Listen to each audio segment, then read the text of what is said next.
National mission on natural farming राबवलं जात आहे. महाराष्ट्र राज्याचा विचार केला तर जवळपास 4,000 कोटीची योजना आज महाराष्ट्रात येऊ घातलेली आहे आणि संपूर्ण राज्यामध्ये ह्या योजना मोठ्या प्रमाणात त्याचा प्रचार प्रसार चालू आहे. आणि नैसर्गिक शेती, सेंद्रिय शेती, शाश्वत शेती ज्या आहेत, या शाश्वत शेतीच्या वाटा ज्या आहेत त्या आपण सध्या त्याची म्हणजे त्या वाटांवर आपण वाटचाल करण्याचा प्रयत्न करतो आहे. आज जर आपण पाहिलं तर सेंद्रिय शेती का गरजेची आहे याचं अतिशय तांत्रिक आणि अतिशय महत्त्वाचं कारण याची जर आपण विचारमंथन केलं तर आज आपण पाहिलं की दोन गोष्टीतून आपल्याला सेंद्रिय शेती किंवा अवशेषमुक्त शेती किंवा नैसर्गिक शेती करणं गरजेचं आहे. त्यातली सगळ्यात पहिली महत्त्वाची गोष्ट जी आहे ती मानवाचं आरोग्य असेल, आपले पशु पक्षी जे आहेत त्यांचं आरोग्य असेल, एकंदरीत पर्यावरण जे आहे ह्या पर्यावरणाच्या संदर्भात सुद्धा आपण सेंद्रिय नैसर्गिक शेती किंवा अवशेषमुक्त शेती केली पाहिजे. आज जर आपण पर्यावरणाचा विचार केला तर आज आपल्याकडे चिमणीसारखे जे पक्षी आहेत या चिमण्यासारखे पक्षी सुद्धा हळूहळू कमी होताना दिसत आहेत. मधमाशी आपल्याकडे आता आपल्या पूर्वी मधमाशींचं असं होतं की पूर्वी मधमाशी फार मोठ्या प्रमाणात आपल्या सगळ्या बागेंमध्ये असायची, पण आज परिस्थिती अशी आहे की आज आपल्याला मधमाशांसाठी वेगवेगळ्या प्रकारच्या रसायनांचा आधार घ्यावा लागतो. त्याचप्रमाणे आज जर आपण पाहिलं तर सेंद्रिय शेती किंवा अवशेषमुक्त शेतीचा आपण ज्यावेळेस अभ्यास करू तर ह्या अभ्यास करताना देखील आज आपण जर मी सेंद्रिय शेती करत असेल किंवा मी शाश्वत शेतीची वाट जर निखळत असेल तर माझ्या बाजूचा शेतकरी रासायनिक शेती करतोय आणि त्याच्यापासून होणारं प्रदूषण ही सुद्धा फार मोठी समस्या आपल्या समोर आहे. आणि आज जर आपण पाहिलं तर हा जो प्रवास आहे एकंदरीत शेतीचा प्रवास जर आपण पाहिला तर 1942ला जे दुसरं महायुद्ध झालं या दुसऱ्या महायुद्धामध्ये मोठ्या प्रमाणात वेगवेगळ्या प्रकारचे क्लोरिनेटेड हायड्रोकार्बन्स जे आहेत हे नर्व्ह गॅसमध्ये वापरले गेले. आता हा नर्व्ह गॅस म्हणजे काय तर 1942मध्ये दुसऱ्या महायुद्धामध्ये सैनिकांच्या नर्वस सिस्टीमवर म्हणजे मज्जातंतूंवर आघात व्हावा, त्यांना 1-2-3 दिवस काही कळू नये या उद्देशाने खरं तर नर्व्ह गॅसची निर्मिती करण्यात आली होती. त्यासाठी म्हणजे सगळ्यात आधी DDT जे आहे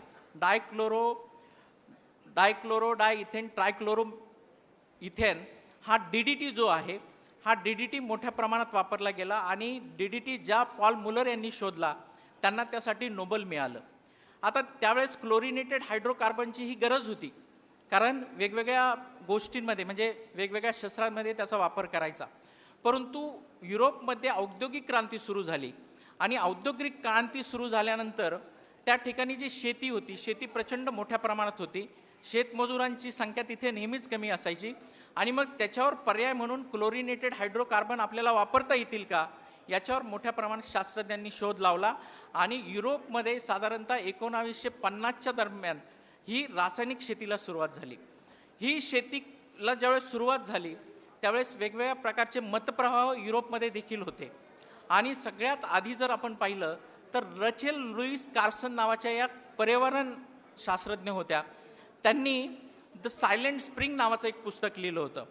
म्हणजे त्यांनी साधारणतः 1962मध्ये हे पुस्तक लिहिलं आणि सायलेंट स्प्रिंगमध्ये त्यांनी त्या काळी युरोपमध्ये ज्या रसायन पद्धतीचा वापर केला जातो, वेगवेगळ्या प्रकारचे जे रसायनं वापरले जात आहेत याचा 20व्या दशकावर किती मोठा परिणाम होणार आहे याच्याविषयी भाकीत केलं होतं. आणि हे जे सायलेंट स्प्रिंग आहे हे सायलेंट स्प्रिंग संपूर्ण युरोपियन खंड अमेरिकेमध्ये इतकं गाजलं म्हणजे इतक्या लोकांनी ते पुस्तक वाचलं की लोकांना त्याच्यानंतर कळायला लागलं की आता युरोपमध्ये ज्या रासायनिक शेतीची सुरुवात झालेली आहे ही पुढे जाऊन आपल्याला म्हणजे आरोग्य असेल, पर्यावरण असेल, शेती असेल या सगळ्या दृष्टिकोनातून प्रचंड हानिकारक अशी होणार आहे. आणि मग याच्यावर त्यांनी वेगवेगळ्या प्रकारच्या उपाययोजना शोधायला सुरुवात केली. आता आपल्याकडं जर पाहिलं तर भारतामध्ये साधारणतः 1999 नंतर सेंद्रिय शेतीचं वारं सुरू झालं. परंतु ही जी संकल्पना आहे ही संकल्पना सगळ्यात आधी युरोपमध्ये राबवली गेली आणि युरोपमधून आपल्याकडे ती आली. परंतु ही संकल्पना युरोपमध्ये राबवण्याच्या आधी जर आपण सेंद्रिय शेतीचा किंवा एकंदरीत शेतीचा जर इतिहास पाहिला तर सर अल्बर्ट हावर्ड नावाचे एक ब्रिटिश शास्त्रज्ञ होते आणि ज्यावेळेस आपल्याकडे स्वातंत्र्य होतं, ज्यावेळेस आपल्याकडे ब्रिटिश होते त्यावेळेस त्यांनी शेतीवर अभ्यास करण्यासाठी त्यांची निवड झाली. ते कृषी अधिकारी म्हणून आपल्या भारत देशामध्ये काम करत होते. पुसा असेल, वेस्ट बेंगाल असेल, बिहार असेल, महाराष्ट्राचा काही प्रदेश असेल, या ठिकाणी त्यांनी अभ्यास केला आणि त्यांना एक गोष्ट अतिशय प्रामुख्याने जाणवली की युरोपमध्ये जी रासायनिक पद्धतीने शेती सुरू झालेली आहे त्याच्यापेक्षाही भारतीय खंडामध्ये, भारतीय उपखंडामध्ये शेतीची जी परंपरागत पद्धत आहे ती अतिशय स्तुत्य आहे आणि अतिशय चांगली आहे. म्हणजे निसर्ग जे आहे, निसर्गाच्या स्रोतापासून केलेली शेती ही अतिशय महत्त्वपूर्ण आहे, आरोग्यदायी आहे आणि पर्यावरणासाठी अतिशय चांगली आहे. सर अल्बर्ट हावर्ड यांचं ॲन ॲग्रिकल्चर टेस्टामेंट नावाचं एक पुस्तक आहे. त्या पुस्तकामध्ये त्यांनी या गोष्टीचा उल्लेख केलेला आहे आणि त्या पुस्तकामध्ये त्यांनी म्हणजे ॲक्च्युली सेंद्रिय शेती जी आहे ह्या सेंद्रिय शेतीचा उल्लेख पहिल्यांदा सर अल्बर्ट हावर्ड यांनी केला, परंतु त्याचे जे पुरावे होते किंवा त्याचा जो अभ्यास होता तो आपल्या भारतीय उपखंडामध्ये होता. जर आपण शेतीची एकंदरीत पद्धत पाहिली, म्हणजे जर आपण शेतीला सुरुवात कधी झाली जर आपण पाहिलं तर साधारण 10,000 वर्षापूर्वी आपल्याकडे शेतीला सुरुवात झाली असावी असं रशियन वनस्पतीशास्त्रज्ञ आहे निकोलाव वालिलाव नावाचा. त्याच्या कयासानुसार 10,000 वर्षापूर्वी शेतीला सुरुवात झाली आणि शेतीची सुरुवात खऱ्या अर्थाने कुठे झाली तर सर्वात आधी शेतीला सुरुवात झाली ही आत्ताचा जो इस्रायल आहे, लेबनान आहे, पॅलेस्टाईन आहे, अफगाणिस्तान आहे, इराण आहे, इराक आहे, म्हणजे मध्य पूर्वेमध्ये जो चंद्राकृती प्रदेश आहे हा अतिशय फर्टाईल मानला जायचा आणि या ठिकाणी शेतीची सुरुवात झाली. आणि ही शेती जी आहे सर्वप्रथम कुणी सुरू केली तर आपल्या ज्या महिला भगिनी होत्या ह्या महिला भगिनींनी सगळ्यात आधी शेती करायला सुरुवात केली. साधारणतः भारताचा जर विचार केला तर भारतामध्ये ही शेती पद्धती साधारणतः 3,500 वर्षांनी उशिरा आली. म्हणजे आज जर आपण पाहिलं तर ती साधारणतः मध्य पूर्वेमधून ती आफ्रिकन खंडामध्ये गेली आणि आफ्रिकन खंडामधून ती आशिया खंडामध्ये आली आणि आशिया खंडामध्ये ज्यावेळेस शेती पद्धती आली त्यावेळेस देखील स्त्रियांनी प्रचंड मोठ्या प्रमाणात त्याच्यावर काम केल्याचे पुरावे आपल्याकडे आहेत. म्हणजे शेतीची जननी देखील आपल्या माता भगिनीच आहे. हे आपले जे वेगवेगळ्या प्रकारचे जे पुस्तकं आहेत, वेगवेगळ्या प्रकारचे पुरावे आहेत त्याच्यामधून हे सिद्ध झालेलं आहे. आणि स्त्रियांनी 3 गोष्टींवर अतिशय मोठ्या प्रमाणात काम केलं. आज आपण सगळेच म्हणतो की आज म्हणजे कृषी विभाग असेल किंवा कृषी विद्यापीठं असतील, वेगवेगळ्या प्रकारच्या शाश्वत शेतीवर काम करणाऱ्या वेगवेगळ्या संस्था आहेत. आज सेंद्रिय कर्ब, सेव्ह सॉईल याच्यावर प्रचंड मोठ्या प्रमाणात काम चालू आहे. आता सेव्ह सॉईल म्हणजे काय तर जो ऑर्गॅनिक कार्बन आहे, जे ऑर्गॅनिक कार्बनचं आपल्याला सिक्वेस्ट्रेशन झालं पाहिजे, स्थिरीकरण झालं पाहिजे, तो ऑर्गॅनिक कार्बन आपण वाढवणं गरजेचं आहे. परंतु आज आपल्याकडं ऑर्गॅनिक कार्बन प्रचंड कमी आहे. आता त्या काळी म्हणजे साधारणतः 10,000 वर्षापूर्वी स्त्रियांनी ज्यावेळेस सुरुवात केली शेतीला त्यावेळेस त्यांना सायंटिफिक कन्सेप्ट माहिती नव्हत्या. सेंद्रिय कर्ब काय आहे हे त्यांना माहीत नव्हतं, परंतु त्यांना हे माहिती होतं की शेतीची उपजाऊ क्षमता आपल्याला कशी वाढवायची आहे. शेतीमध्ये नांगरण्याची पद्धत स्त्रियांनीच पहिल्यांदा सुरू केली. आपल्याला जे बियाणं आज आपण म्हणतो, आपल्याकडे राहीमावशी पोपेरे आहेत. राहीमावशी पोपेरेंना पद्मश्री त्यासाठी मिळाला की गावरान बियाणं. पण हे गावरान बियाणं सुद्धा म्हणजे बियाणं कसे आपल्याकडे आले याचा सुद्धा अतिशय मोठा इतिहास आहे. तर स्त्रियांनी त्या काळी जे गवत होते, वेगवेगळ्या प्रकारचे गवत होते, म्हणजे ॲमर असेल, आईनकॉर्न असेल, असे जे गवत होते ह्या गवतांच्या बियापासून वेगवेगळ्या प्रकारचे म्हणजे गहू जो आज आपण पाहतोय किंवा वेगवेगळ्या प्रकारचे मिलेट पाहतो, हे आईनकॉर्न आणि ॲमर ह्या गवताच्या प्रजातीपासून आलेले आहेत. आणि याचा शोध जो आहे याचा शोध सर्वप्रथम आपल्या स्त्रियांनी लावला. म्हणजे आपली जी भौगोलिक परिस्थिती आहे ह्या भौगोलिक परिस्थितीच्या प्रमाणे काटक बियाणं आपल्याकडे असलं पाहिजे. आपलं जे बियाणं आहे त्या बियाणाने कीड रोगांना कमी प्रतिसाद दिला पाहिजे. अशा प्रकारचं बियाणं देखील स्त्रियांनी आपल्याकडे शोधलं. दुसरी सगळ्यात महत्त्वाची गोष्ट की हे जे बियाणं आहे हे बियाणं जर आपल्याला मातीत रुजवायचं असेल, बियाणांना आपल्याला वेगवेगळ्या प्रकारे त्याला जर मोठं करायचं असेल, त्याला वेगवेगळ्या प्रकारचे न्यूट्रिएंट उपलब्ध करून द्यायचे असतील तर जमीन नांगरावी लागतं, हे सुद्धा स्त्रियांनी पहिल्यांदा शोधलं. त्यावेळेस नांगरण्याची पद्धत जी होती त्यावेळेस लाकडाचे नांगर होते. म्हणजे एकंदरीत माणूस जो आहे हा लोहयुगातून अश्मयुगाकडे चाललेला होता आणि नांगर जो आहे हा नांगर लाकडाचा नांगर तेव्हाच त्यांनी शोधून काढला होता आणि एक स्त्री हाताने नांगर धरायची आणि दुसरी ओढायची, अशा प्रकारे नांगरणी सुरू झाली आणि आपलं जे बियाणं आहे हे बियाणं व्यवस्थित जमिनीत रुजलं जावं यासाठी त्यांनी प्रयत्न केला. तिसरी महत्त्वाची गोष्ट जी आपण पाहतो की तिसरी आज जर आपण पाहिली की जैवविविधता. आता जैवविविधता का महत्त्वाची आहे?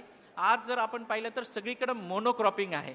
मोनोक्रॉपिंग म्हणजे आपण एकतर द्राक्ष लावतो, एकतर आपण डाळिंब लावतो किंवा आपण एक प्रकारची चारा पिकं लावतो, परंतु जमिनीमध्ये एक प्रकारचं पीक न लावता पिकांची आदर्श फेरपालट असणं अतिशय गरजेचं आहे. आणि हा शोध देखील आपल्या स्त्रियांनी 10,000 वर्षापूर्वी लावला. कारण जैवविविधता जी आहे ती जैवविविधता शेतीच्या दृष्टीने अतिशय महत्त्वाची आहे. आज जर आपण पाहिलं तर जैवविविधता का महत्त्वाची आहे? जर आपल्याकडे शेती असेल आणि आपल्याकडं मुख्य पीक जर कपाशीचं असेल आणि कपाशीच्या 4 ओळीनंतर आपण 2 ओळी जर चवळीच्या लावल्या तर चवळी हे द्विदल वर्गीय वनस्पती आहे. चवळीच्या मुळांवर रायझोबियम नावाचा जीवाणू हा नायट्रोजनच्या गाठी करत असतो आणि हे नायट्रोजन आपल्या पिकाला मिळतं. आपल्याला वेगळा युरिया द्यायची त्या ठिकाणी गरज पडत नाही. दुसरी गोष्ट जर आपण पाहिली तर चवळी पिकावर क्रायसोपा कार्निया नावाचा मित्र कीटक येतो. हा क्रायसोपा कार्निया जर तुम्ही पाहिला तर हा एका वेळी माव्याचे 800 ते 850 अंडे फस्त करतो. आपल्याला कीटकनाशक मारायची गरज पडत नाही. आपण जर आपल्या पिकांमध्ये आंतरपीक म्हणून मोहरीचा समावेश केला तर मोहरीच्या मुळांमध्ये मिथेनाइल युजोनॉल नावाचं एक अल्कलॉइड्स आहे. हे मिथेनाइल अल्कलॉइड्स काय करतं? हे मिथेनॉल युजोनॉल हे वेगवेगळ्या प्रकारच्या सूत्रकृमीवर अटॅक करतं. मातीमध्ये असणाऱ्या ज्या बुरशी आहेत ह्या बुरशींवर ते मोठ्या प्रमाणात काम करतं. आपल्याकडं जर आपण साधा झेंडू घेतला तर झेंडूचे वेगवेगळे उपयोग, कितीतरी उपयोग आहे. ते ट्रॅप क्रॉप म्हणून काम करतं, म्हणजे किडीला आपल्याकडं आकर्षित करण्याचं काम हे झेंडू पीक करतं. दुसरं महत्त्वाचं, झेंडू हे इंडिकेटर क्रॉप आहे. आता इंडिकेटर क्रॉप म्हणजे काय? तर आपल्याकडं सगळीकडेच आज ड्रिप इरिगेशन असेल किंवा स्प्रिंकलर इरिगेशन असेल याची व्यवस्था नाही आहे. मग आपल्याला आजही आपल्याकडे जवळपास 60 ते 70% शेतकरी हे मोघम पद्धतीने पाणी देतात.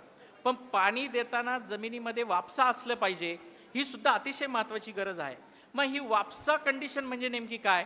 2 मातीच्या कणांमध्ये 50% आर्द्रता आणि 50% हवा असं ज्यावेळेस असेल त्याला आपण वापसा कंडिशन म्हणतो. आणि ह्या वापसा कंडिशनमध्ये दिलेलं पाणी आणि या वापसा कंडिशनमध्ये दिलेलं खत जे आहे ते पिकाला मिळत असतं. मग हे वापसा कंडिशन आपल्याला उघड्या डोळ्यांनी जर समजत नसेल तर आपल्याला इंडिकेटर क्रॉप आहे, म्हणजे आपला जो झेंडू पीक आहे, हे झेंडू पीक ज्यावेळेस मुरसतं त्यावेळेस आपल्याला कळतं की आता आपल्या शेताला पाणी द्यायची गरज आहे. म्हणजे खऱ्या अर्थाने ते इंडिकेटर क्रॉप आहे. अशा प्रकारे आपण वेगवेगळ्या पिकांना जर एकत्र घेतलं, म्हणजे आज आपण सिम्बायोटिक असोसिएशन जर पाहिलं तर सिम्बायोटिक असोसिएशन हे फार मोठं तंत्रज्ञान आपल्या संपूर्ण जगामध्ये आहे. आणि याचाच वापर जर आपण शेतामध्ये केला तर वेगवेगळ्या प्रकारच्या ज्या पिकं आहेत, वेगवेगळ्या प्रकारच्या वनस्पती जे आहेत, ह्या वेगवेगळ्या वनस्पती असतील, वेगवेगळ्या प्रकारचे पिकं जर आपण एका शेतामध्ये लावले तर आपल्याला त्याचा फार मोठ्या प्रमाणात फायदा होतो. आणि हे 10,000 वर्षापूर्वी आपल्या स्त्रियांनी सिद्ध केलेलं आहे. म्हणजे एकंदरीत जर आपण पाहिलं तर आपल्याकडे असं म्हटलं जायचं की भारत देश हा प्रचंड समृद्ध होता. भारत देशामधून सोन्याचा धूर निघायचा, त्याकाळी निघतही असेल, परंतु आपल्याकडे शेतीला खऱ्या अर्थाने घरघर कोणी लावली याचा जर आपण इतिहास पाहिला तर शेतीला सगळ्यात मोठ्या प्रमाणात घरघर लावण्याचं काम हे ब्रिटिशांनी केलं. आपल्याकडं पूर्वी प्रचंड चांगली अर्थव्यवस्था होती. आपल्याकडं पूर्वी जी ग्रामव्यवस्था होती ती अतिशय चांगली होती. आपल्याकडचे जे ग्रामीण भाग आहे, म्हणजे आपल्याकडचे जे खेडेगावं आहेत, या खेडेगावाचं जे ग्रामपंचायत होतं किंवा जे प्रशासन त्यांचं होतं ते अतिशय चांगलं होतं. आपल्या जे खेडेगावं होती या खेडेगावांच्या भोवती असलेले जे जंगल आहे हे जंगल मोठ्या प्रमाणात राखले जायचे.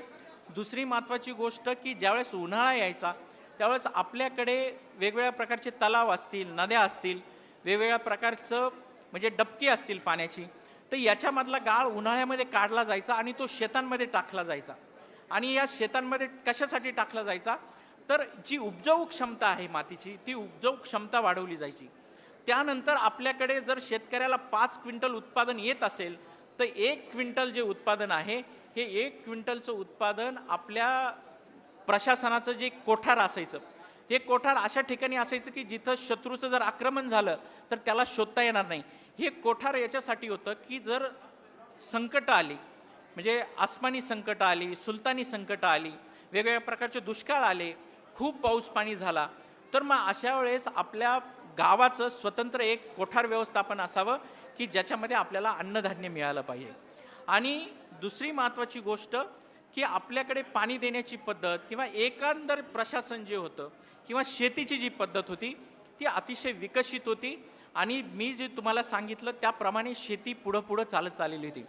ब्रिटिशांनी 2 गोष्टी आपल्यावर अतिशय मोठ्या प्रमाणात लादल्या. त्यातली पहिली गोष्ट ब्रिटिशांनी अतिशय वाईट केली, त्यांनी मोनोक्रॉपिंग आणलं. आता मोनोक्रॉपिंग म्हणजे काय, तर एक पद्धतीचं पीक. आता याच्यामध्ये जे व्यापारी पिकं होते, आता तुम्हाला आठवत असेल महात्मा गांधींनी निळी पीक जे आहे त्याच्या विरोधात सत्याग्रह केला होता.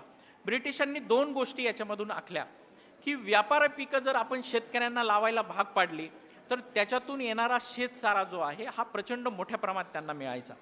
दुसरी महत्त्वाची गोष्ट, व्यापारी पिकांचा व्यापार ही ब्रिटिश ईस्ट इंडिया कंपनी करायची आणि त्याच्यातून त्यांना परकीय चलन मिळायचं. वेगवेगळ्या राज्यांमध्ये त्यांना सत्ता करण्यासाठी याचा फार मोठा प्रमाणात त्याचा सपोर्ट त्यांना होत होता. आणि त्याच्यामुळे त्यांनी मोनोक्रॉपिंग लावायला सांगितली. म्हणजे आपल्याकडे आज जे आपल्याकडे मोनोक्रॉपिंगचं भूत आहे ते आपल्याला ब्रिटिशांनी दिलेलं आहे. म्हणजे तुम्ही जर पाहिलं तर आपल्याकडे मोठ्या प्रमाणात मोनोक्रॉपिंग लावायला सुरुवात तेव्हापासून सुरू झाली. म्हणजे त्या काळी व्यापारी पिकं कुठले होते, तर मोठ्या प्रमाणात कपास व्यापारी पीक होतं, ताग व्यापारी पीक होतं, त्यानंतर आपलं जे शेंगदाणा आहे शेंगदाणा व्यापारी पीक होतं, नीळ हे व्यापारी पीक होतं. आणि याच्यामुळे काय झालं की शेतीमध्ये जी विविधता पाहिजे, पिकांची जी विविधता पाहिजे ती विविधता नष्ट झाली. आणि शेतीमध्ये विविधता नष्ट झाल्यामुळे शेतीची जी एक स्वतःची एक म्हणजे ॲटोनॉमस पद्धत होती की आपल्याला आपण काही नाही केलं तरी शेती व्यवस्थित चालली जात होती, ती पद्धत त्या ठिकाणी कमी झाली. दुसरी महत्त्वाची गोष्ट, ब्रिटिशांनी टॅक्स लावताना कुठल्याही गोष्टीचा विचार केला नाही. म्हणजे जर ब्रिटिश जर टॅक्स लावायचं ठरलं तर ते अगदी 50% टॅक्स लावत होते. आणि तुम्ही लगान नावाचा चित्रपट पाहिला असेल आमिर खान यांचा, त्याच्यामध्ये ही पद्धत दिलेली आहे की टॅक्सेशन प्रचंड मोठं होतं. म्हणजे जर तुम्ही एकीकडे पाहिलं तर ब्रिटिशांच्या आधी ज्यावेळेस आपल्याकडे मुघल होते, मुघलसुद्धा इतके वाईट वागत नव्हते. अकबराने वेगवेगळ्या ठिकाणचे शेतीसारा माफ केल्याचे उदाहरणं त्या ठिकाणी आहे.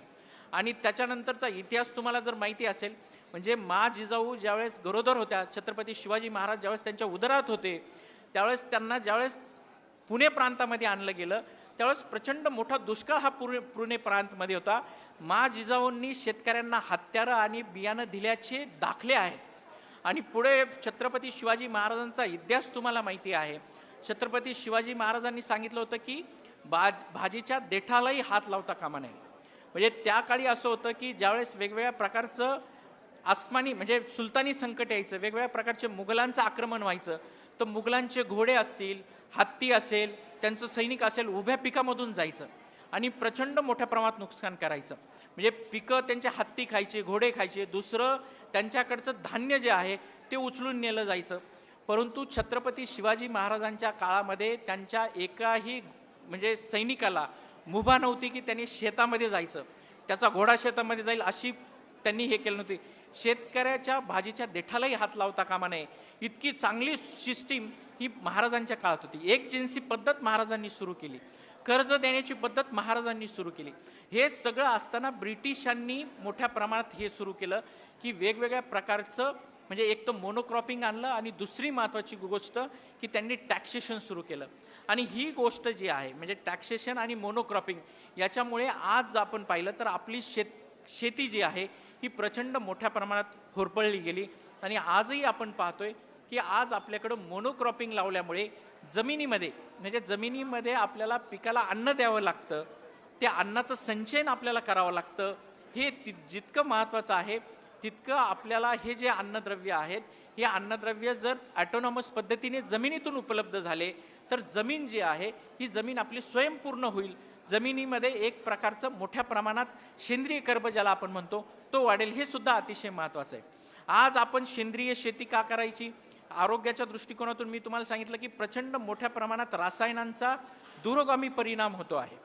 साधारणतः 1965ला म्हणजे 75ला केरळ नावाचं एक राज्य आहे. केरळ नावाच्या राज्यामध्ये कासलकोट नावाचा एक जिल्हा आहे आणि या कासलकोट नावाच्या जिल्ह्यामध्ये एक मुल्ल्या नावाचं गाव होतं. या मुल्ल्या नावाचं गाव हे असं ज्या आजूबाजूला डोंगर आणि मध्ये दरीमध्ये वसलेलं हे गाव होतं आणि ह्या आजूबाजूच्या डोंगरांवर मोठ्या प्रमाणात काजूची झाडं होते आणि एक XYZ कंपनीनी ही काजूची शेती जी आहे ही कॉन्ट्रॅक्ट बेसिसवर करायला सुरुवात केली. ही काजूची शेती करायला सुरुवात केल्यानंतर त्यांनी हेलिकॉप्टरमधून एंडोसल्फान नावाचं केमिकल फवारायला सुरुवात केली.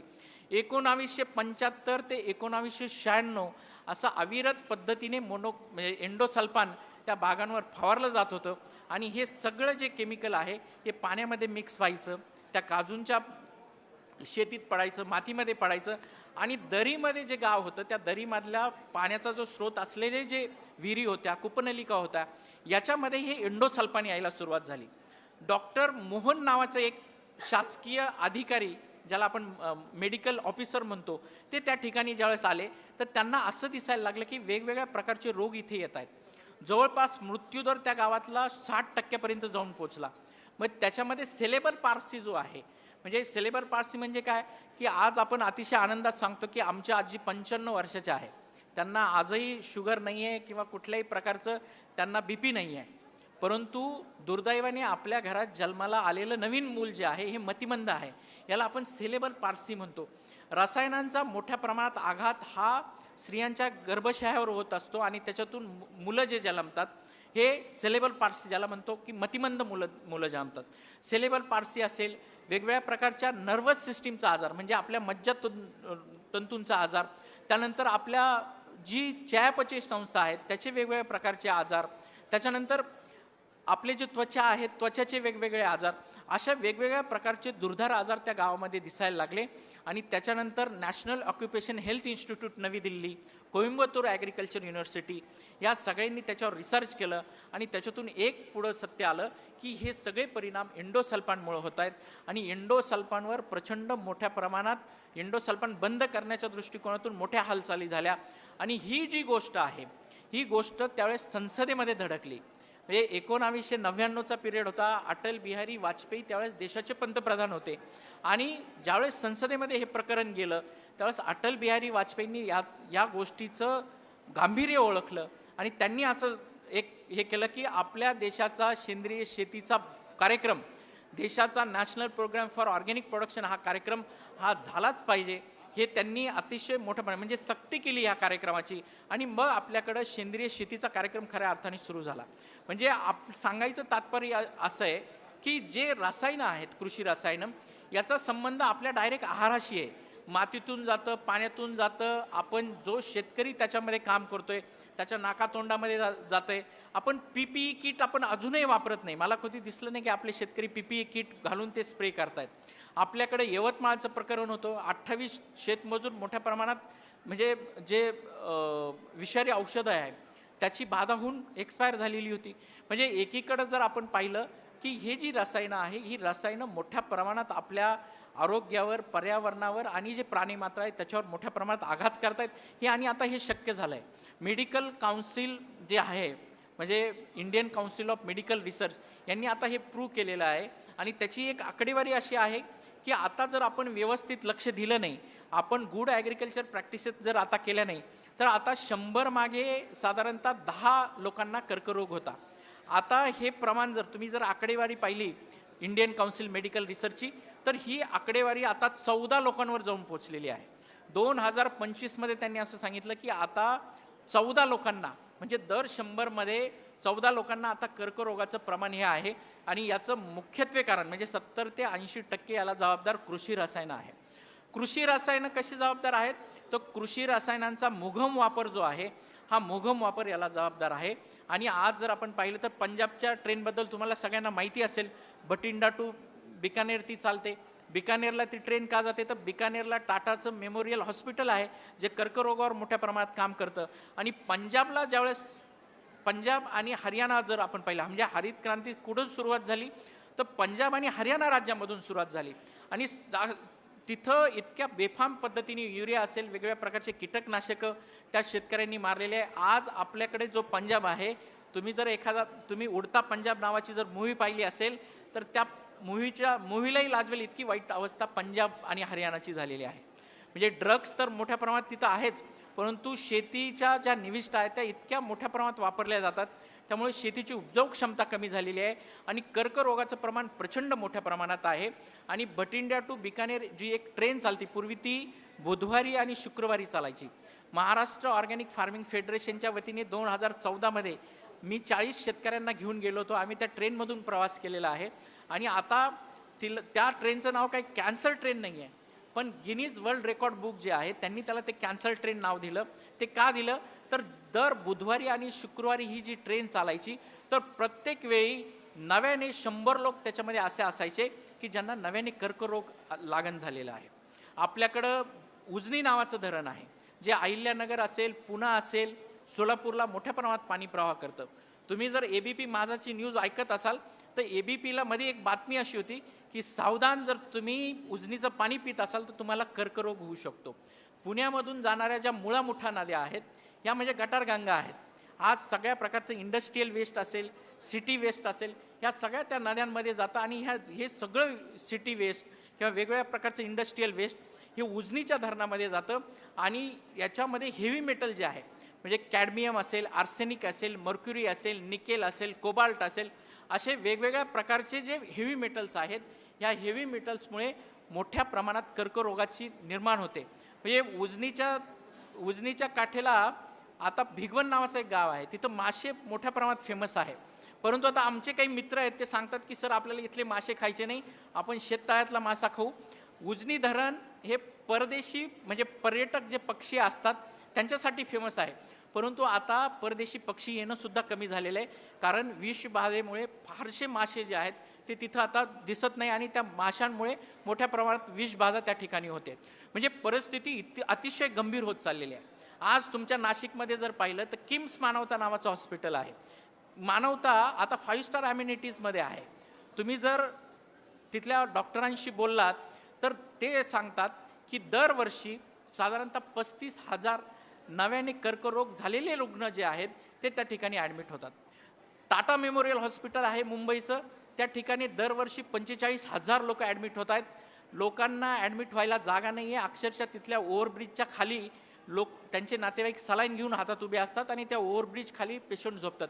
इतकी वाईट परिस्थिती आहे आणि ही सगळी वाईट परिस्थिती ह्या कृषी रसायनांमुळे आहे. म्हणजे कृषी रसायन त्याला जबाबदार नाही, पण कृषी रसायनांचा वापर जो आहे हा मोघम वापर आपल्याला अतिशय जबाबदार याच्यासाठी बनवतो आहे. आणि दुसरी महत्त्वाची गोष्ट आहे की आपल्याकडे सेंद्रिय शेती का करावी, अवशेषमुक्त शेती का करावी किंवा नैसर्गिक शेती का करावी, तर आपल्याकडे जमिनीचा जो सेंद्रिय कर्ब आहे हा सेंद्रिय कर्ब प्रचंड कमी होत चाललेला आहे. एकंदर जर तुम्ही पाहिलं तर सेंद्रिय कर्बाचं प्रमाण हे 0.1 ते 5% असायला पाहिजे. आपल्या भारतामध्ये, आपल्या महाराष्ट्रामध्ये जर तुम्ही पाहिलं तर सेंद्रिय कर्बाचं प्रमाण हे 0.2 ते 0.5 इतकं कमी प्रमाणात आहे. आणि मग हे प्रमाण कमी असण्याचं कारण काय, तर आपल्याकडे फक्त 4 महिने पाऊस पडतो, 4 महिने आपली जमीन झाकोळलेली असते, परंतु बाकीचे 8 जर महिने आपण पाहिलं तर आपली जमीन सताळ सूर्यप्रकाशाला उघडी असते. आणि आपल्याकडं आता टेम्परेचर पाहिलं तर नवीन विक्रम आपल्याकडे टेम्परेचरचे होत आहेत. मागच्या वर्षी जर आपण पाहिलं तर दिल्लीला 52 डिग्री सेल्सिअस टेम्परेचर नोंदवलं होतं. महाराष्ट्रामध्ये 48 डिग्री सेल्सिअस, अगदी आता नाशिक कधी 40च्या पुढे गेलं नाही, यावेळेस नाशिकमध्ये 42-43 डिग्री सेल्सिअस टेम्परेचर होतं. अशा मोठ्या सूर्यप्रकाशामुळे जो ऑर्गॅनिक कार्बन आहे, सेंद्रिय कर्ब आहे, याचं ज्वलन होतं आणि पृथ्वीवर वाहणारी जी हवा आहे त्याच्यामध्ये ऑक्सिजन आहे. आपण अगदी शाळेपासून शिकलेलो आहे की ऑक्सिजन ज्वलनास मदत करतो. मग हा ऑक्सिजन काय करतो, आपला जो ऑर्गॅनिक कार्बन आहे तो सूर्यप्रकाशाच्या साहाय्याने त्याचं ऑक्सिडेशन होतं, म्हणजे त्याचं ज्वलन होतं. आणि हे ज्वलन झाल्यामुळे ऑर्गॅनिक कार्बन आपल्याकडं प्रचंड मोठ्या प्रमाणात कमी आहे. ऑर्गॅनिक कार्बन आपल्याकडं कमी असल्यामुळे जमिनीचा जो सामू आहे, ज्याला आपण pH म्हणतो, तो pH आता मोठ्या प्रमाणे वाढत चाललेला आहे. म्हणजे आज जर जमिनीचा सामू तुम्ही पाहिला तर हा अल्कलाईन होत चाललेला आहे आणि 8.5 पर्यंत जमिनीचा सामू जाऊन पोहोचलेला आहे. इंडियन काउन्सिल ॲग्रिकल्चर रिसर्च असं सांगतं, ज्यावेळेस जमिनीचा सामू हा म्हणजे 7.1 असेल, त्यावेळेस तुम्ही जे अन्नद्रव्य देतात, भले ते रासायनिक असू द्या किंवा सेंद्रिय असू द्यात, 10% अन्नद्रव्य पिकाला घेता येत नाही. जर तुमच्या जमिनीचा सामू हा 7.5 असेल, तर जवळपास 10 ते 15% अन्नद्रव्य पिकाला घेता येत नाही. जर जमिनीचा सामू हा 8 पर्यंत जाऊन पोहोचला, तर 35 ते 40% अन्नद्रव्य पिकाला घेता येत नाही. आणि जर तो 8च्या पुढे गेला, तर जवळपास 65 ते 70% अन्नद्रव्य हे पिकाला घेता येत नाही. मग जर आज आपण जर ॲव्हरेज पाहिलं नाशिकमध्ये, तर जमिनींचा सामू हा 8 पर्यंत जाऊन पोहोचलेला आहे. अशा वेळी जर मी युरिया टाकला, म्हणजे मी जर नत्र टाकलं, तर अमोनियमचं हायड्रोलायझेशन होतं. आणि म्हणजे आज आपण पाहिलं तर महाराष्ट्रामध्ये 69.4% जमिनींमध्ये कॅल्शियम कार्बोनेट आहे. हा मुक्त चुना आणि हे जे वेगवेगळ्या प्रकारचे आपण खतं टाकतो, याचं मोठ्या प्रमाणात संयोग होतं आणि त्याच्यामुळे जमीन जी आहे, जमिनीची उपजाऊ क्षमता कमी होते. जमिनीमध्ये कॅटायन एक्सचेंज कॅपॅसिटी, आता कॅटायन एक्सचेंज कॅपॅसिटी म्हणजे काय, तर जमिनीची अन्नद्रव्य धरून ठेवण्याची क्षमता मोठ्या प्रमाणात कमी होते. म्हणजे तुम्ही एखादं खत पिकाला दिलं, तर ते म्हणजे आता सपोज युरियाचं उदाहरण घेऊ, जर जमिनीचा सामू तुमचा 8 असेल आणि तुम्ही जर नत्रयुक्त खत दिलं, युरिया जर दिलं, 30 सेकंदाच्या आत जर मुळांचा संबंध त्या खताबरोबर आला नाही, तर त्याचं संयुगामध्ये रूपांतर होतं आणि वेगवेगळ्या प्रकारचे संयुग तयार होऊन जमिनी क्षारमय तयार झालेल्या आहेत. मग ह्या जमिनींचं क्षार जर आपल्याला कमी करायचं असेल, तर आपल्याला वेगवेगळ्या प्रकारचे सेंद्रिय खतं टाकावे लागतील. आपल्याला वेगवेगळ्या प्रकारच्या ऑर्गॅनिक निविष्ठा टाकावं लागेल, आपल्याला गांडूळ खत टाकावं लागेल, आपल्याला वेगवेगळ्या प्रकारच्या पेंडी टाकावे लागतील.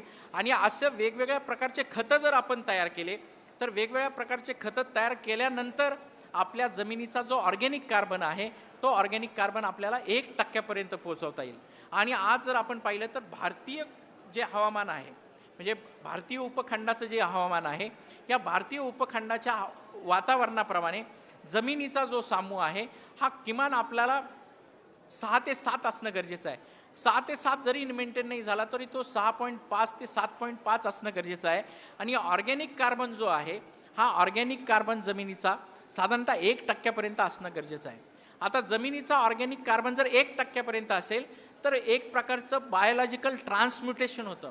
आता बायोलॉजिकल ट्रान्सम्युटेशन म्हणजे काय, तर आपल्याकडे अतिशय चांगलं उदाहरण द्यायचं म्हणजे, सपोज माझ्या घरात माझी बहीण असेल, माझी बायको असेल, जर प्रेग्नंट आहे, तर मग आपण काय करतो, आपण शहराच्या ठिकाणी राहतो, आपण वेगवेगळ्या प्रकारचे न्यूट्रिएंट देतो, म्हणजे त्यांना वेगवेगळ्या प्रकारच्या सप्लिमेंट देतो, डॉक्टरांची ट्रीटमेंट देतो.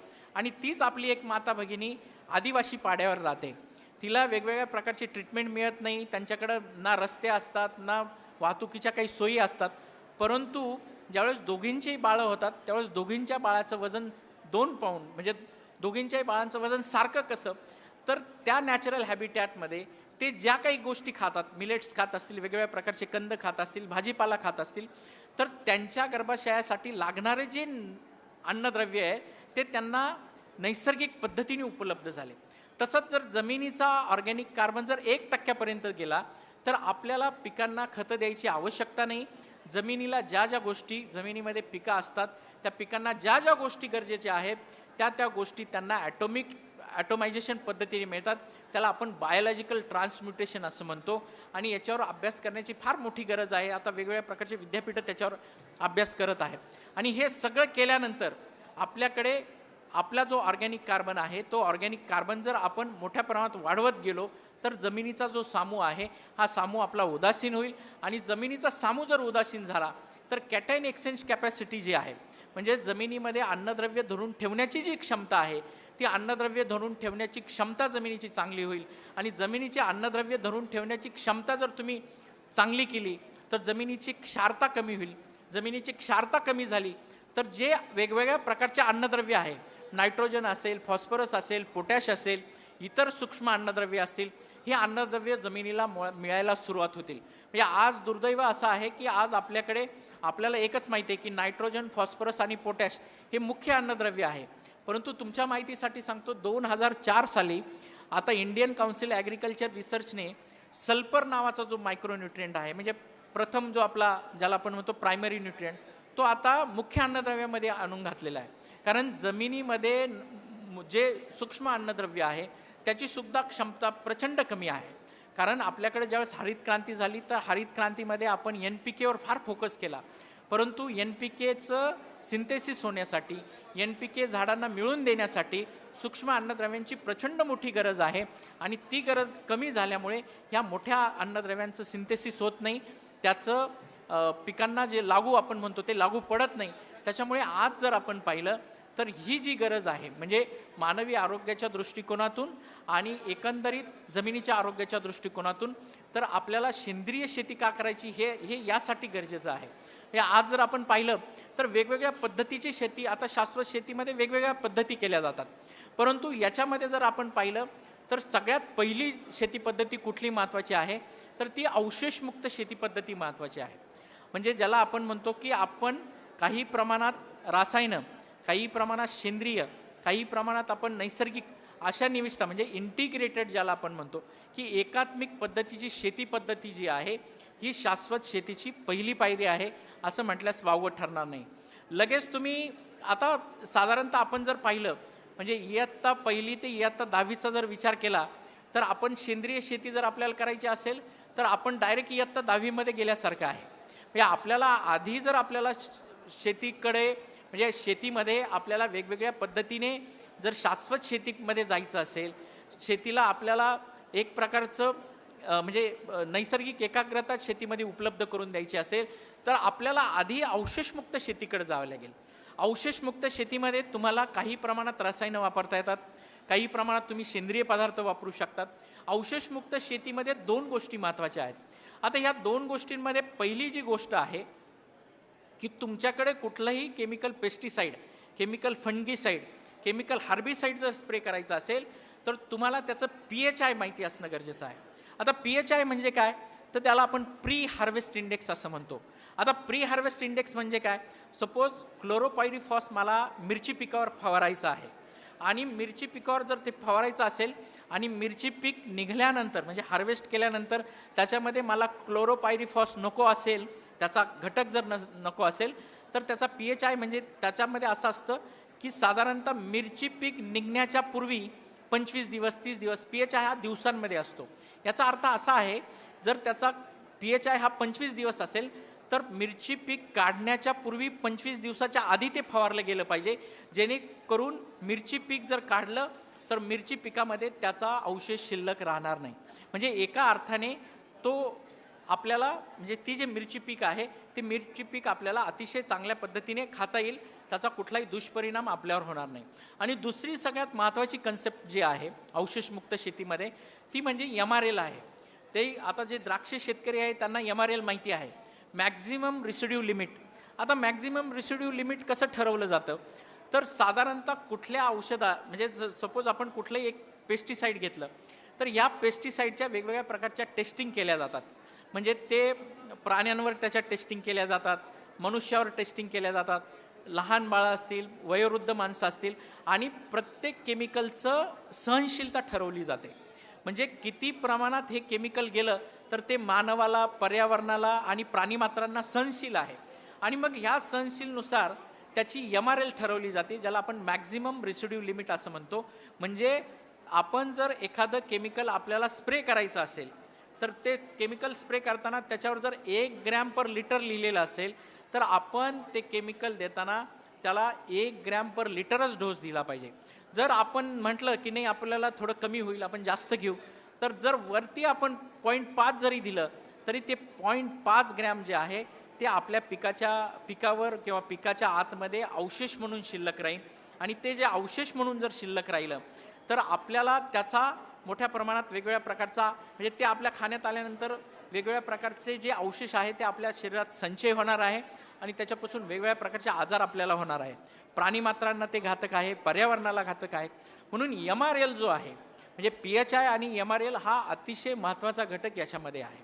आणि ह्या दोन्ही घटकांमध्ये आपण जर पाहिले या दोन्ही गोष्टींचा आपण वापर केला तर आपल्याला अवशेषमुक्त शेती जी आहे म्हणजे आज जे द्राक्ष शेतीसाठी वापरले जाते, आज जे द्राक्ष पिकांसाठी असेल, केळी पिकांसाठी असेल, ग्लोबल गॅप पद्धतीचं ज्याचं सर्टिफिकेशन होतं, ज्याला आपण गुड ॲग्रिकल्चर प्रॅक्टिसेस असं म्हणतो, तर गुड ॲग्रिकल्चर पद्धतीने ज्या पिकांचं असं सर्टिफिकेशन होतं अशा पिकांसाठी आपल्याला म्हणजे ह्या MRL, PHI किंवा अवशेषमुक्त शेतीच्या गोष्टी ज्या आहेत त्या आपल्याला करता येऊ शकतात.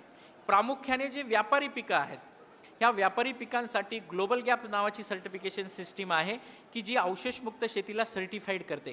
म्हणून आपण अवशेषमुक्त शेती जर करायला सुरुवात केली, आपण एकात्मिक पद्धतीने सेंद्रिय आणि रसायनांचा वापर करायला सुरुवात केलो आणि हळूहळू जर आपण रसायनं कमी करत गेलो तर आपल्याला दुसरा टप्पा जो आहे, हा दुसरा टप्पा आपल्याला सेंद्रिय शेतीचा गाठता येईल. आता सेंद्रिय शेती म्हणजे काय, तर जे नैसर्गिक स्रोत आहे, या नैसर्गिक स्रोतांच्या आधारे प्राणीमात्रांचं जे व्यवस्थापन आहे, एकात्मिक व्यवस्थापन, या म्हणजे नैसर्गिक स्रोत पाणीमात्रांचं एकत्रित व्यवस्थापन, अशा पद्धतीने आपण जी शेती करतो त्याला आपण सेंद्रिय शेती म्हणतो. आता सेंद्रिय शेतीचे जर आपण मानकं पाहिले तर सेंद्रिय शेतीमध्ये कुठल्याही प्रकारचे रसायनं जे आहेत, या रसायनांचा वापर आपल्याला करता येत नाही. मग आपल्याला याच्याऐवजी म्हणजे सेंद्रिय शेतीमध्ये आपल्याला रसायनांऐवजी आपण बायो फर्टिलायझर वापरू शकतो, बायो पेस्टिसाईड वापरू शकतो, आपल्या बांधावर बनवलेल्या निविष्ठा आपण वापरू शकतो, कंपोस्ट वापरू शकतो, वेगवेगळ्या प्रकारचे आपण स्लरी वापरू शकतो. त्यानंतर आपल्याकडे फेरोमॅन ट्रॅप्स आहे, येलो स्टिकी ट्रॅप आहेत. अशा वेगवेगळ्या प्रकारचे गोष्टी ज्या आहेत की ज्या नैसर्गिक स्रोतापासून तयार झालेला आहे, त्याचा वापर आपण सेंद्रिय शेतीमध्ये करू शकतो. सेंद्रिय शेतीमध्ये आपल्याला रासायनिक कीटकनाशकं असतील, रासायनिक बुरशीनाशकं असतील, रासायनिक ग्रोथ हॉर्मोन असतील, रासायनिक खतं असतील, हे आपल्याला वापरता येत नाही. यासाठी मग आपल्याला जे काही सेंद्रिय पद्धतीने निर्माण झालेलं आहे, अत्याधुनिक तंत्रज्ञानाची जोड देऊन काही गोष्टी आता निर्माण करतायत. वेगवेगळ्या प्रकारचे बायो फर्टिलायझर बनवले जात आहेत, बायो पेस्टिसाईड बनवले जातात. सूक्ष्मजीव असेल, वनस्पती असतील आणि प्राणीमात्रा असतील, यांच्यापासून निर्माण केलेल्या ज्या गोष्टी आहेत त्या गोष्टी आपण सेंद्रिय शेतीमध्ये देऊ शकतो. आणि मग सेंद्रिय शेती तुमची एकदा व्यवस्थित झाली की मग तिसरी फेज जर आपण पाहिली तर मग तिसरी फेज ही नैसर्गिक शेतीकडे घेऊन जाणारी आहे. आता नैसर्गिक शेती म्हणजे काय, तर मासानोबू फुकुओका नावाचे एक जापानीज सायंटिस्ट होते. त्यांनी ते मायक्रोबायोलॉजिस्ट होते आणि ते एकदा हॉस्पिटलमध्ये ॲडमिट असताना त्यांच्या ते जी रूम होती, त्यांचा जो वॉर्ड होता ज्या ठिकाणी ते ॲडमिट होते, तर त्याच्या शेजारी खिडकी होती आणि त्यांचा बेड त्या खिडकीच्या शेजारी होता आणि त्या खिडकीच्या शेजारी सीताफळाचं झाड होतं आणि त्या सीताफळाच्या झाडाचं एक पान अलगद पिवळं होऊन ते अलगद पडलं हे त्यांनी पाहिलं. आणि त्याच्यानंतर त्यांच्या डोक्यामध्ये एक गोष्ट आली की आपण जे करतोय हे सगळं, तर हे सगळं निसर्गाने प्रेरित झालेलं आहे. म्हणजे आपल्याला कुठलीही गोष्ट करायची गरज नाही आहे, निसर्ग वेगवेगळ्या पद्धतीने त्याच्या गोष्टी करतोय. ते सूक्ष्म जीवशास्त्रज्ञ होते, म्हणजे मायक्रोबायोलॉजिस्ट होते आणि मग त्यांनी नैसर्गिक शेतीची सुरुवात सगळ्यात आधी जपानमध्ये केली. त्यांनी वेगवेगळ्या पद्धतीने शेती केली, म्हणजे झिरो टिलेज, कुठल्याही प्रकारची नांगरणी करायची नाही, कुठल्याही प्रकारची अंतर्गत मशागत करायची नाही, कुठलंही खत द्यायचं नाही, नैसर्गिक पद्धतीने पिकं वाढू द्यायचे. म्हणजे आज जसे जंगलामध्ये झाडं वाढतात तसं पिकं वाढू द्यायचे. आणि याच्यामध्ये म्हणजे त्यांनी एक सांगितलं की तण जे आहे हे तणसुद्धा काढायचं नाही, म्हणजे तण उगाय धन असं ते म्हणतात. म्हणजे तणांचा वापर आपले जे पिकं आहेत त्या पिकांच्यासाठी होऊ शकतो असं त्यांनी मतं मांडले होते. म्हणजे याच्यामध्ये काय की त्यांचं म्हणणं असं होतं की तण एका ठराविक लिमिटमध्ये, म्हणजे एका ठराविक पातळीतच पिकांची स्पर्धा करतं सुरुवातीच्या अवस्थेत. नंतर पिकांची जी मुळं आहेत ती पिकांची मुळं तणाच्या मुळांच्या खाली जातात आणि खाली गेल्यामुळे होतं काय की आपल्याला जमिनीला जे एक मल्चिंग हवं असतं, हे मल्चिंग तणांमुळे व्यवस्थित होतं. हे वेगवेगळ्या प्रकारचं जे मल्चिंग पेपर आपण टाकतो, वेगवेगळ्या प्रकारच्या गोष्टी आपण आणून आज टाकतो, ते टाकायची गरज नाही. दुसरी गोष्ट त्यांची अशी आहे की ज्या ठिकाणी गवत उगतं ते गवत तुमच्या मातीची म्हणजे उपजाऊ क्षमता सांगतं. ज्या मातीमध्ये गवताचं प्रमाण जास्त ती माती जास्त उपजाऊक्षम असं ते म्हणतात. तिसरी महत्त्वाची गोष्ट अशी आहे की गवत जे आहे हे गवत मोठ्या प्रमाणात एक गारवा जमिनीमध्ये ठेवतं आणि गवतामध्ये गारवा असल्यामुळे एकंदरीत सूक्ष्मजीव जे आहेत त्या सूक्ष्मजीवांना एक प्रकारचा गारवा मिळतो आणि सूक्ष्मजीवांची कॉलनी मोठ्या प्रमाणात वाढते. आणि चौथं महत्त्वाची गोष्ट अशी आहे, तुम्ही जर पाहिलं पिकं आणि गवत या दोघांमध्ये जर तुम्ही पाहिलं तर कोण जास्त टवटवीत दिसतं, तर गवत जे आहे हे पिकापेक्षा जास्त टवटवीत दिसतं. कारण बायोलॉजिकल ट्रान्सम्युटेशनचा जो नियम आहे तो गवताला त्या ठिकाणी लागू होतो.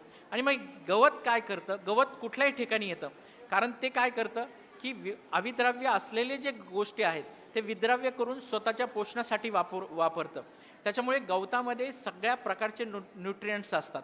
म्हणजे पोटॅश, आज आपल्याकडे जमिनीमध्ये पोटॅश फार आहे, परंतु तो पिकांना घेता येत नाही. परंतु जर तुम्ही गवत कापलं आणि ते जर जमिनीमध्ये टाकलं तर तो पोटॅश मोठ्या प्रमाणात, म्हणजे गवतामधले जे 16 प्रकारचे अन्नद्रव्य आहे, हे 16 प्रकारचे अन्नद्रव्य पिकाला घेता येतात आणि पिकाला मोठ्या प्रमाणात त्याच्यापासून वाढ करता येते.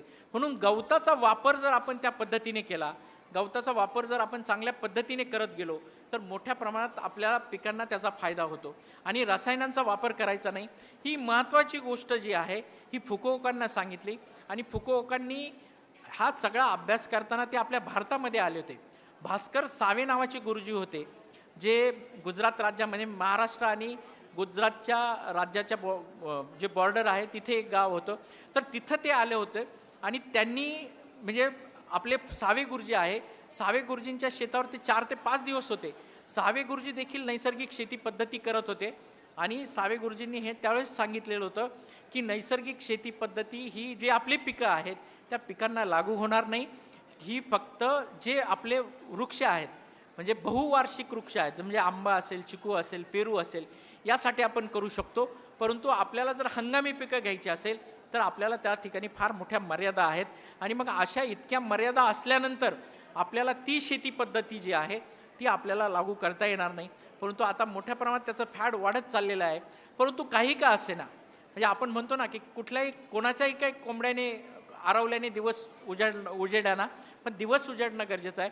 म्हणून आज जर आपण पाहिलं तर शाश्वत शेतीच्या वाटा ह्या प्रचंड महत्त्वाच्या आहेत. कारण आज जर आपण पाहिलं तर शाश्वत शेतीच्या वाटा ज्या आहेत, म्हणजे आज आपल्या आरोग्याच्या दृष्टिकोनातूनच नाही तर शेतकरीचा आज सगळ्यात महत्त्वाची गोष्ट कुठली आहे, तर शेतकऱ्याला आपण जे पिकवतो त्याला मार्केटमध्ये भाव मिळाला पाहिजे. म्हणजे जसं डिमांड आहे तसा सप्लाय शेतकऱ्याकडून झाला पाहिजे. आणि मग आज कुठल्या गोष्टीला डिमांड आहे, अवशेषमुक्त शेतीला, नैसर्गिक शेतीला, सेंद्रिय शेतीला आज प्रचंड मोठ्या प्रमाणात डिमांड आहे. आपण सेंद्रिय शेतीचा जर विषय घेतला तर 1999 साली अटल बिहारी वाजपेयींनी अतिशय एकाग्र पद्धतीने याच्यावर काम केलं. आणि त्यावेळेस मिनिस्ट्री ऑफ ॲग्रिकल्चर ही पद्धत आणायला त्यांना नकार देत होतं, पण त्यांनी ऐकलं नाही.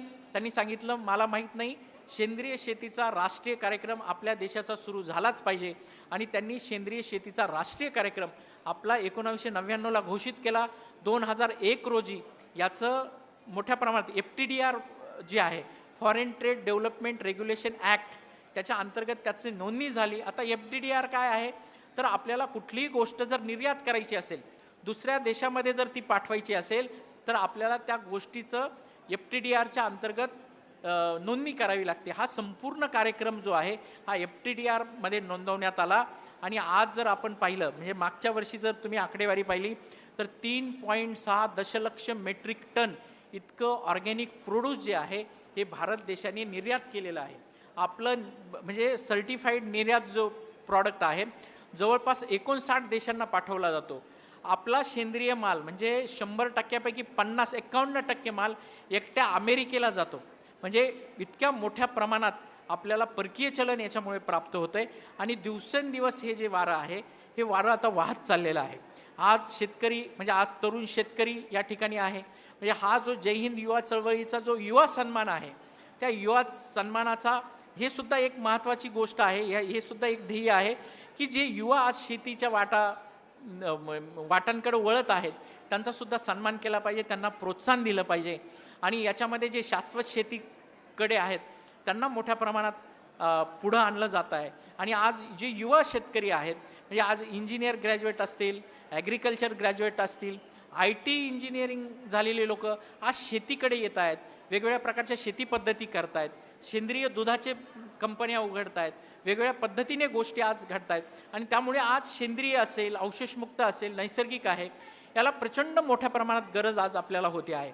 आणि ह्या सगळ्या गोष्टी करत असताना आपल्याला म्हणजे 2 गोष्टी आहे. आपण जर शाश्वत शेतीमध्ये गेलो, आपल्या जमिनीची उपजाऊ क्षमता वाढवली तर आपल्याला जे पिकवण्यासाठी जो खर्च येतो, उत्पादन खर्च येतो, तो उत्पादन खर्च मोठ्या प्रमाणात आपल्याला कमी करता येतो. आणि दुसरं, आपल्याला जे पीक आपण विकतो त्याला आपल्याला प्रीमियम प्राईस मिळते.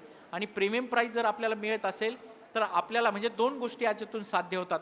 एक तर आपलं आरोग्य असेल, पर्यावरण असेल, त्याचप्रमाणे आपली जमीन आहे, त्या जमिनीचं आरोग्य चांगलं होतं. दुसरं आर्थिक गोष्ट जी आहे, म्हणजे आर्थिक सक्षमता शेतकऱ्याकडे येते आणि हे सगळं आपल्याला सेंद्रिय शेतीमुळे करता येणं शक्य आहे.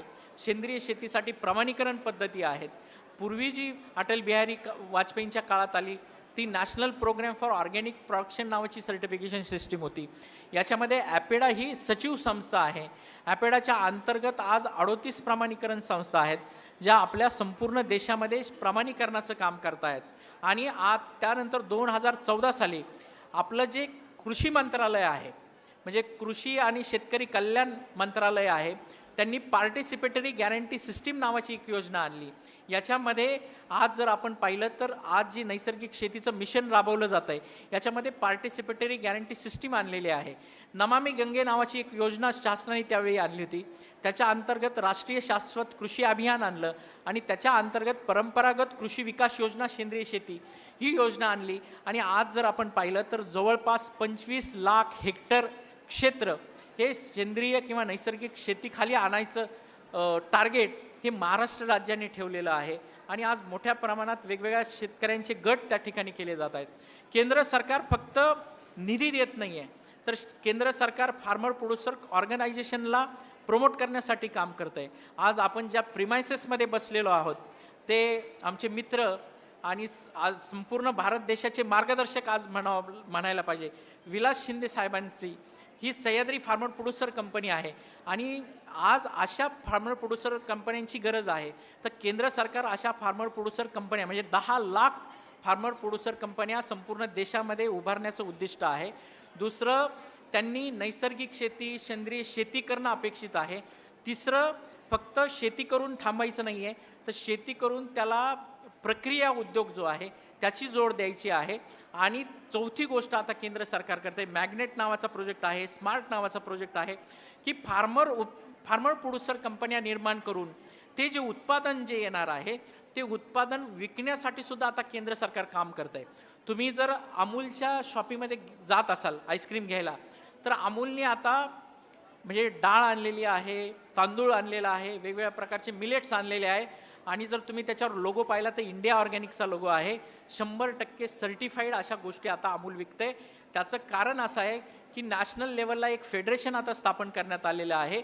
आणि हे फेडरेशन काय करतं आहे की मोठ्या प्रमाणात ह्या ज्या सर्टिफाईड ज्या गोष्टी आहेत ह्या उत्पादक कंपन्यांच्या याचं मार्केटिंग लिंकेज ह्या मोठ्या कंपन्यांना करू देतं आहे. आणि आज जर आपण पाहिलं तर मोठमोठ्या प्रकारचे ब्रँड आज आपल्या संपूर्ण भारत देशामध्ये आणि महाराष्ट्र राज्यामध्ये काम करत आहेत.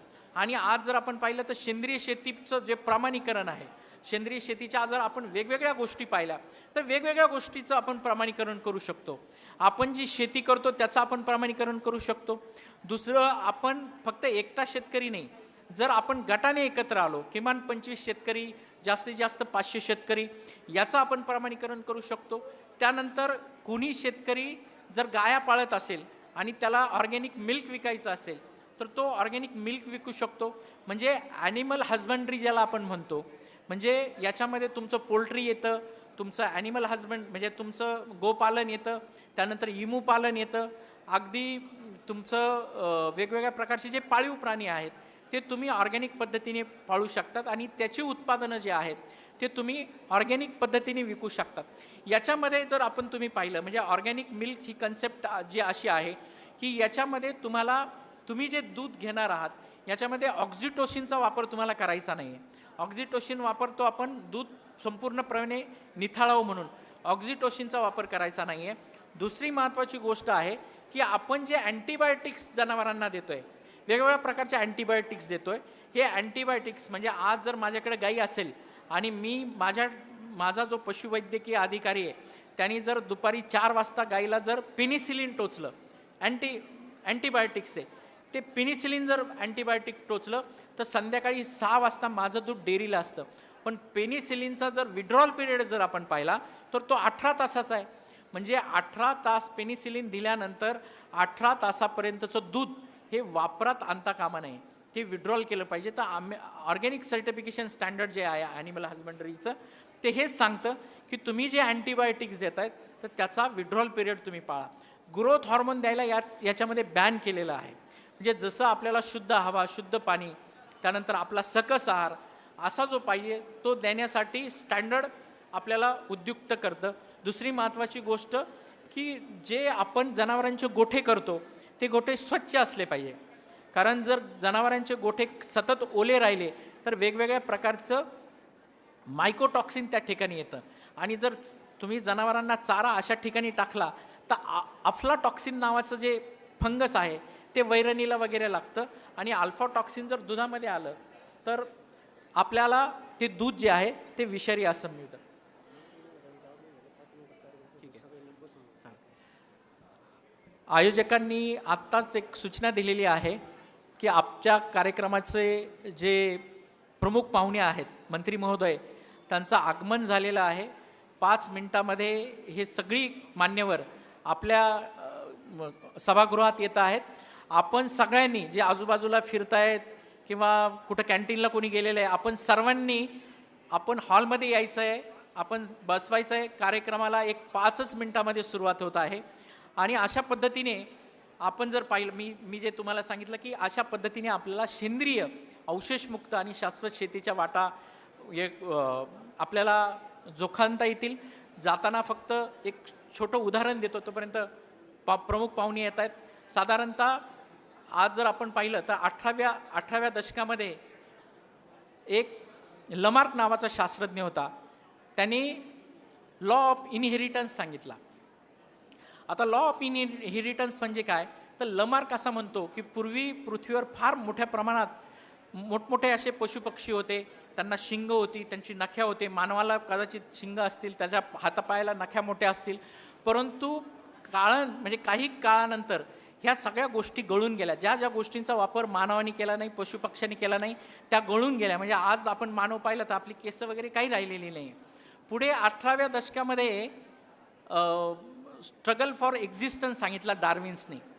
आता डार्विन्स असा म्हणतो की पूर्वी फार महाकाय असे पशुपक्षी होते, परंतु आज जर आपण पाहिलं म्हणजे पूर्वीचा जो डायनासॉर होता तो आता पालीसारखा दिसतोय. तर हा स्ट्रगल फॉर एक्झिस्टन्स त्यांनी सांगितलं. तर डार्विन्स त्याच्यामध्ये 2 गोष्टींचं उदाहरण देतो. पहिल्या गोष्टीचं उदाहरण तो देतो की त्या काळी मुंगी होती, त्या काळी सुद्धा होती 18व्या दशकामध्ये, आजही मुंगी आहे. त्याच्यानंतर दुसरं उदाहरण तो निवडुंगाचं देतो. निवडुंग त्या काळी सुद्धा 50 डिग्री सेल्सिअसमध्ये असायचं, आजही ते उष्णते वाळवंट्यामध्ये असतं. पण डार्विन्स असा म्हणतो मुंगी आणि निवडुंग हे फार ताकदवर होते का तर अजिबात नाही. त्यांनी परिस्थितीनुसार त्यांच्यामध्ये बदल केला. त्याच्यामुळे शेती क्षेत्रसुद्धा याला अपवाद नाही आहे. आज परिस्थिती ही विषमुक्त शेतीची आहे, शाश्वत शेतीची आहे, सेंद्रिय शेतीची आहे, अवशेषमुक्त शेतीची आहे. त्याच्यामुळे आपल्याला जर आपल्या शेती क्षेत्रामध्ये अटळ राहायचं असेल तर आपल्याला परिस्थितीनुसार त्याच्यामध्ये बदल करावे लागेल आणि बदल जर आपल्याला करायचा असेल तर आपल्याला अभ्यास करावा लागेल. आणि आपल्याला अभ्यास जर करायचा असेल तर 16व्या दशकामध्ये जगद्गुरू संत तुकाराम म्हणतात असाध्य ते साध्य करिता सायास कारण अभ्यास म्हणजे तुका म्हणे. अशा उक्तीप्रमाणे आपल्याला शेती क्षेत्रामध्ये सुद्धा अभ्यास करावा लागेल. आयोजकाने जी आपल्याला आपल्यासमोर बोलायची संधी दिली त्याबद्दल मी आभार मानतो. थांबतो. जय हिंद, जय महाराष्ट्र. धन्यवाद.